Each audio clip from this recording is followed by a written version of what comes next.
So, hi Web Life, another video, another share guys, another POV. So, ngayon guys, magbibigay lamang tayo ng point of view dito sa mga nangyayari ngayon, lalo na sa Tikram community. Alam naman na siguro ang lahat ang nangyayari kay Tatay Tikram at saka kay Dave, na siyang para bang nag-alaga si Tatay Tikram ng ahas. Kalaunan, tinuklaw lang din siya, agoy ang sakit. Ngayon, pumasok sa eksena si Brother Jose. Well, si Brother Jose, isa yan siya sa mga anti-Kalingap talaga. Well, kamag-anak yan mismo ni Kalingap Rap, pinsan yan at pamangkin yan ni Kuya Val or ni Ate Edna. Pero meron din silang hindi pagkakanuwaan noon. Simula noon ay nagiging na siya, anti-Kalingap at kung ano-ano na, 'di ba? Ngayon, dito na siya kay Dave. Kisyo, kumampi siya kay Dave, nag-interview siya kay Dave. Sa pananaw ko, wala naman talagang magagawa si Brother Jose sa sitwasyon ngayon ni Dave. At never siyang makatulong sa kung ano man ang ipinaglalaban ni Dave. 'Di ba? Dahil tutuusin natin, real talk lang, wala naman siyang kakayahan kung ano man ang kailangan ni Dave sa sitwasyon niya ngayon. Ngayon, kung kiniklaim nyo na merong legalities na kailangang aayusin, hindi rin talaga si Brother Jose ang makakaresolba niyan. Pumunta kayo sa mga otoridad na pwedeng makasolusyon dyan or makapagbigay ng magandang solusyon. Kung meron man talaga, sana iisip nyo na may habol si Dave sa mga bagay-bagay na kung ano man ang pinaglalaban nyo. Una na dyan, yung pera. Diba? Pera lang naman ang habol ni Dave dyan. Kaya yan, nag-iiyak pa hanggang ngayon. Ginagamit lang din itong si Dave. Kumbaga, para sa akin ito yung pagkakataon ni Brother Jose na umipal or nag-iingay lang siya para mas makilala pa, para mas makita ba ng mga tao na kung anong kakayahan niya. Hindi. Dahil wala naman talaga siyang kakayahan in the first place to really help kung ano man ang kinasangkutan ngayon ni Dave. Laban sa Tikram community, wala talaga. Kumbaga, pampaingay, pampagulo, or dagdag sa content sa mga reactor sa Tikram community. Itong si Brother Jose, dagdag spices pero hindi kailanman ay makakatulong sa kung ano mang ipinaglalaban ni Dave. 'Di ba? So, ano lang yan, si Brother Jose dyan, nag-iingay. Ay nako. Well, si Dave din siguro dahil akala niya nakahanap na siya ng bagong kakampi. Merong siguro ngayon naman yan sila. Naghahanap yan sila ng mga vlogger din na nakakaintindi sa sitwasyon kuno nila. Well, sana man lang kung maghanap man kayo ng kakampi, yung naman, yung kalibel ni Tatay Tikram naman para maganda ang laban.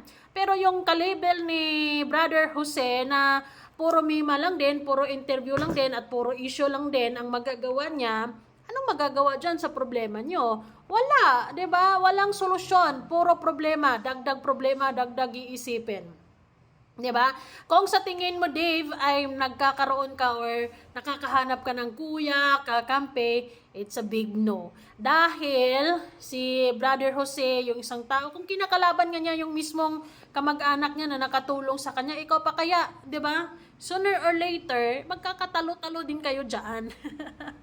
At siguro, pakiramdam ko, ito yung pagkakataon niya na umingay, 'di ba? Pero I doubt it na meron talaga siyang concern about you because in the first place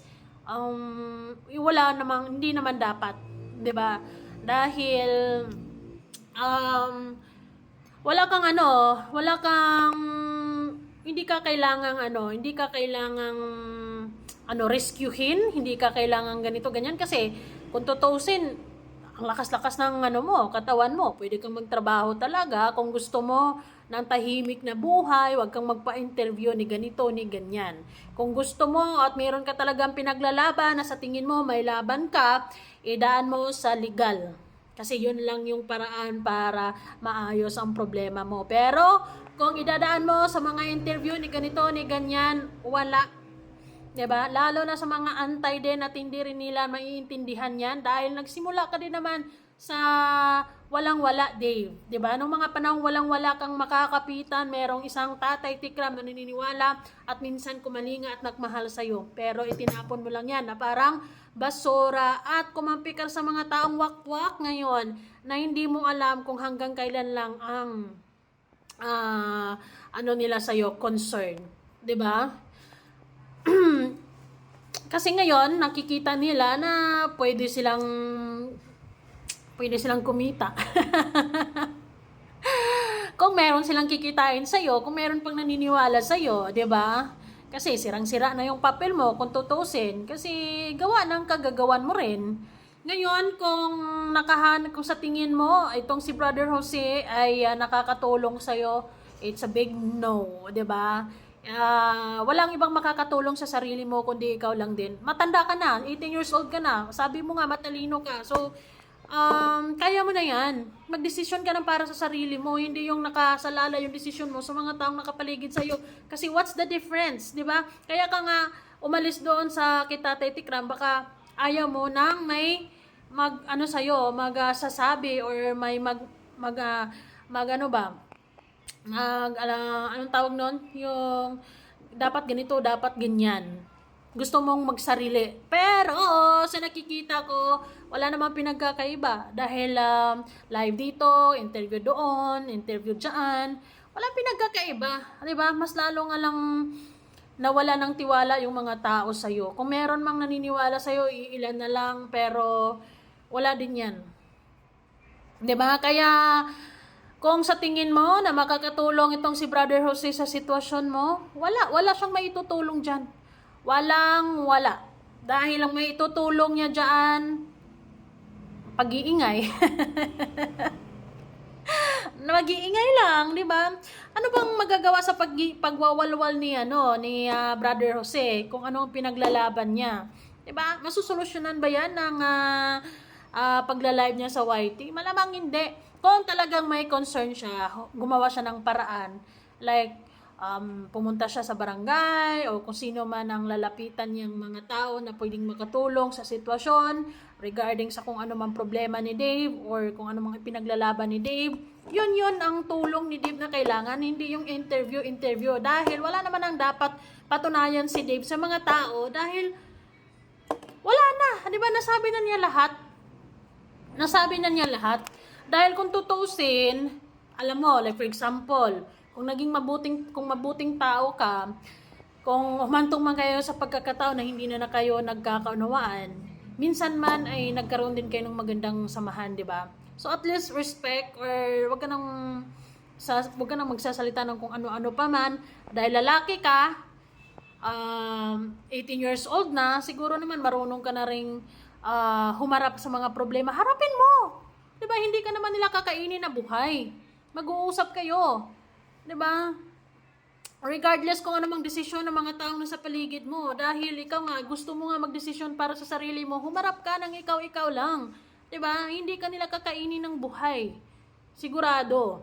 Harapin mo ang problema mo dahil kung puro lang interview, puro ka lang umaasa sa mga sasabihin ng mga taong nakapaligid sa'yo, walang mangyayari diyan. Mas lalong masira ang pangalan mo at hindi ko alam kung ma-achieve mo ba yung sinasabi mong peace of mind. 'Di ba? Siguro kung nanatili ka doon sa pagiging kargador, siguro mayroon kang peace of mind ngayon, pero wala ka sa kinatatayuan mo ngayon, wala kang pera. Meron man, pero barya-barya.